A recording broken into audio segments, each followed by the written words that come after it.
Le concept taoïste du qi n'est pas facilement compréhensible par la société occidentale, car ce n'est pas un concept qui apparaît dans les religions ou les philosophies dominantes. De même, les traditions médicales et scientifiques occidentales ne reconnaissent souvent pas le qi ou n'ont aucune place pour lui dans leur théorie. Pourtant, en Chine et dans une large partie de l'Asie du Sud-Est, le concept taoïste du qi est très familier, voire banal. Tout le monde le comprend, et ses applications font autant partie de la vie courante que les idées de tonus musculaire et de forme physique dans la vie occidentale. Dans la cosmologie chinoise, le qi est immanent, c'est-à-dire qu'il est présent en toute forme vivante et il faut apprendre à favoriser sa circulation, autant sur le plan microcosmique du corps et de son réseau énergétique, que sur le plan macrocosmique dans sa relation entre le ciel et la terre. Cette vision a été autant développée dans la pensée confucéenne que taoïste, pilier de la pensée chinoise.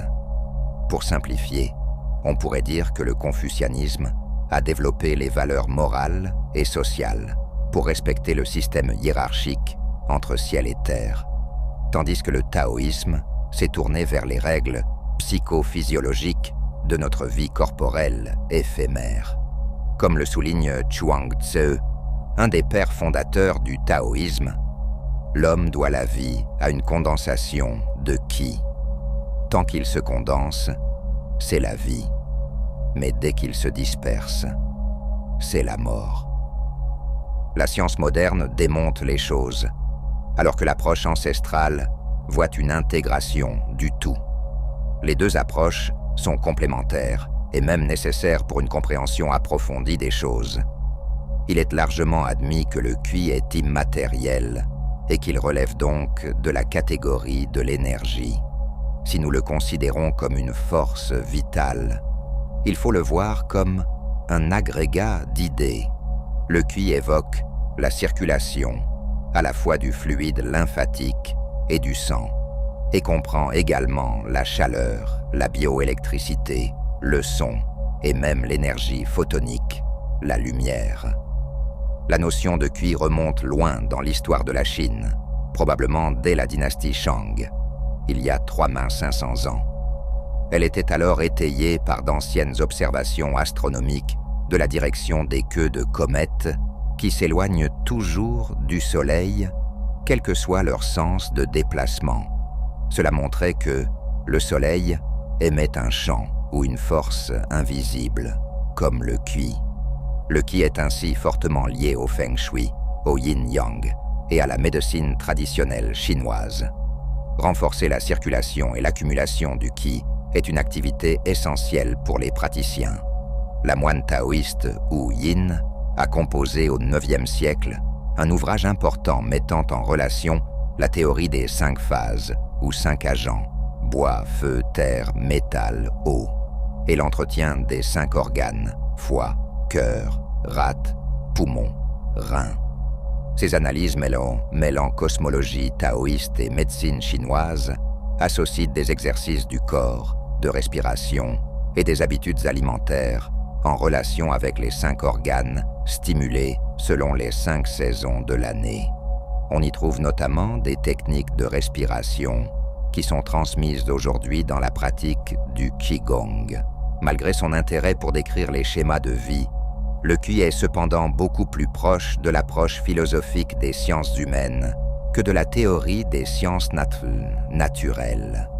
Son objectif est de saisir la conception biologique du corps humain, mais aussi des plantes et des animaux en tant qu'organismes vivants.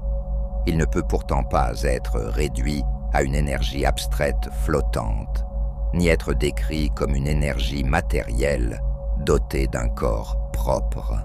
La médecine traditionnelle chinoise décrit la maladie comme un état de déséquilibre du qi dans différentes zones de l'organisme.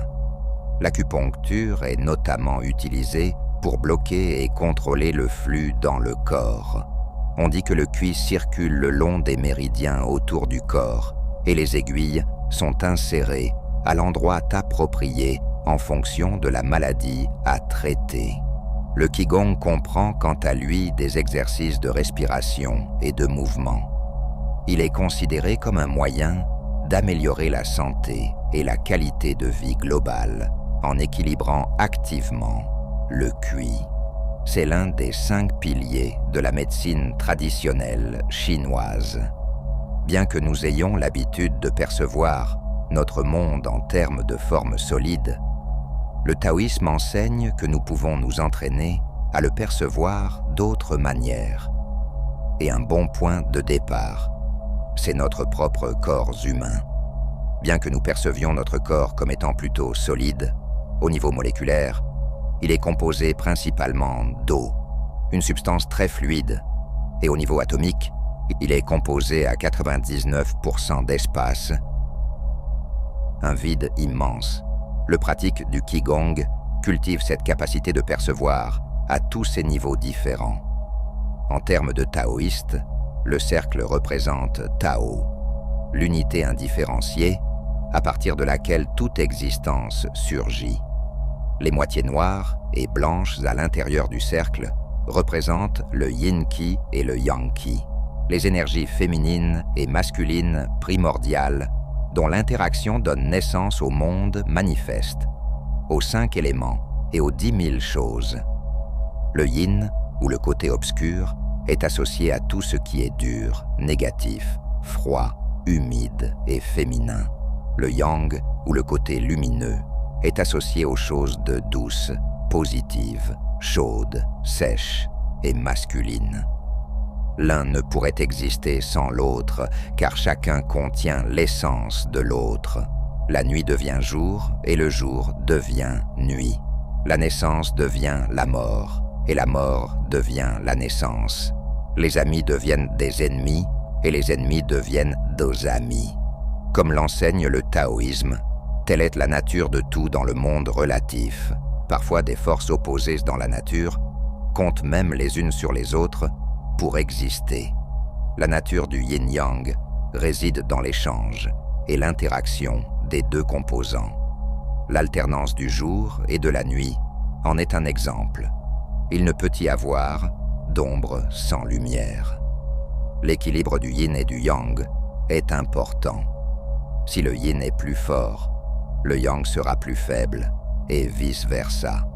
Le yin et le yang peuvent s'interchanger sous certaines conditions, de sorte qu'ils ne sont généralement pas seuls, le yin et le yang. En d'autres termes, les éléments yin peuvent contenir certaines parties du yang, et le yang peut avoir certains composants du yin. Cet équilibre du yin et du yang est perçu comme existant en tout. Le yin et le yang changent continuellement. Ils s'ajustent constamment l'un à l'autre et se transforment sans cesse l'un dans l'autre dans une danse éternelle. Ce concept de changement est magnifiquement illustré par l'image simple du symbole du yin et du yang. Lorsque tous les aspects yin et yang du qi sont en harmonie les uns avec les autres, il y a santé, bien-être et contentement. Lorsque le yin et le yang sont en désaccord, lorsqu'il y a trop ou trop peu d'un aspect du qi par rapport à un autre, alors il y a maladie, douleur et souffrance. Le tai chi, originaire de Chine, n'est pas simplement une forme de sport. C'est une pratique qui reflète profondément les idées taoïstes, combinant harmonieusement mouvement physique et paix intérieure. Mais qu'est-ce que le tai chi exactement? Le terme tai chi est en lui-même philosophique. En chinois, tai signifie très grand ou suprême et chi signifie principe. Donc, tai chi peut être traduit par grand principe ou principe suprême, très proche du concept de la voie universelle ou Tao. Faire du tai chi, c'est plus qu'une simple série de mouvements physiques. C'est comme un dialogue entre le pratiquant et l'univers, un équilibre parfait entre l'intérieur et l'extérieur, le corps et l'esprit. Dans la pratique du tai chi, nous cherchons l'équilibre entre le yin et le yang. Par exemple, lorsque vous effectuez un mouvement, vous combinez la fermeté et la relaxation. Le tai chi vous apprend à être enraciné et solide tout en restant détendu. Cela implique des mouvements ascendants et descendants, avant et arrière, internes et externes. En équilibrant ces forces opposées, nous renforçons notre santé physique et spirituelle. Un esprit équilibré, à l'image de l'eau, reste calme et paisible, quelles que soient les circonstances. Pour comprendre l'origine du tai chi, nous devons revenir aux anciens sages chinois. Le concept de taiji apparaît dans le Yi Jing et a été développé par des philosophes comme Lao Tzu. Cependant, le tai chi tel que nous le connaissons aujourd'hui a été systématisé il y a environ 600 ans dans les montagnes Wudang par un célèbre maître taoïste inspiré par la nature. L'histoire raconte qu'il a observé un combat entre un serpent et une pie et a été éclairé par la manière dont le serpent utilisait la douceur pour surmonter la force. C'est ainsi qu'il a créé le tai chi. En tant que pratiquant persévérant du tai chi depuis des années, j'ai constaté d'immenses bienfaits. Le tai chi améliore non seulement la santé physique, mais aussi l'équilibre mental et la spiritualité. C'est une voie de libération intérieure qui nous aide à rester calmes et centrés. La pratique du feng shui prend en compte le flux naturel du qi, tout en le considérant plus comme un air que comme une force vitale. Les bâtiments doivent être situés là où il y a un flux de qi sinueux mais régulier. Les lignes droites, sous forme de routes, de rivières, de lignes électriques, donnent un flux direct de qi trop fort, tandis que les obstacles peuvent conduire à une stagnation du qi, là où il n'y a pas de flux naturel. Il faut donc viser un juste milieu pour que le qi s'écoule en courbe douce. Si l'on met de côté les éléments les plus superstitieux de l'art du feng shui, la plupart des principes de base de cette pratique ont beaucoup de sens pratique. Par exemple, le feng shui tire parti des éléments naturels de notre monde, comme la lumière du soleil ou la verdure, afin que nous soyons plus en phase avec les inclinaisons naturelles de notre corps. Les scientifiques ont découvert que la couleur affecte fortement notre psychologie et notre physiologie, ce que le feng shui a compris il y a longtemps. C'est un art millénaire, comportant de nombreux éléments superstitieux, mais nombre de ses applications sont d'une pertinence frappante aujourd'hui, car elles sont fondées sur l'interaction séculaire de l'homme avec la nature. L'objectif du feng shui est de fournir des outils permettant d'apporter l'harmonie dans n'importe quel environnement. C'est un système de connaissances chinoises anciennes qui est principalement utilisé pour orienter les habitations et anciennement les tombes. Il aide à choisir le bon emplacement, la bonne orientation par rapport aux points cardinaux et l'aménagement intérieur. Le feng shui est ainsi une pratique qui consiste à agencer les éléments des espaces de vie pour créer un équilibre avec le monde naturel, afin de maîtriser les forces énergétiques et d'établir une harmonie entre l'homme et son environnement. Dans la culture asiatique, cette philosophie est appelée le Tao, qui se traduit par la voie. Le taoïsme est la voie de la nature, et toutes les règles de base du feng shui reflètent la nature. Les principes architecturaux du feng shui reposent de façon mystérieuse sur la force invisible du qi, parfois traduite en chi, est quelque chose de plus complexe à comprendre que le mot énergie. Il s'agit de l'expression chinoise de la force énergétique vitale, naturelle et intangible, qui émane de pratiquement tout l'univers. y compris le mouvement et la qualité de l'air, le champ magnétique terrestre, la force gravitationnelle de la Lune, le rayonnement cosmique, la lumière du Soleil, les vibrations des couleurs, tous les objets physiques, nos pensées et nos émotions.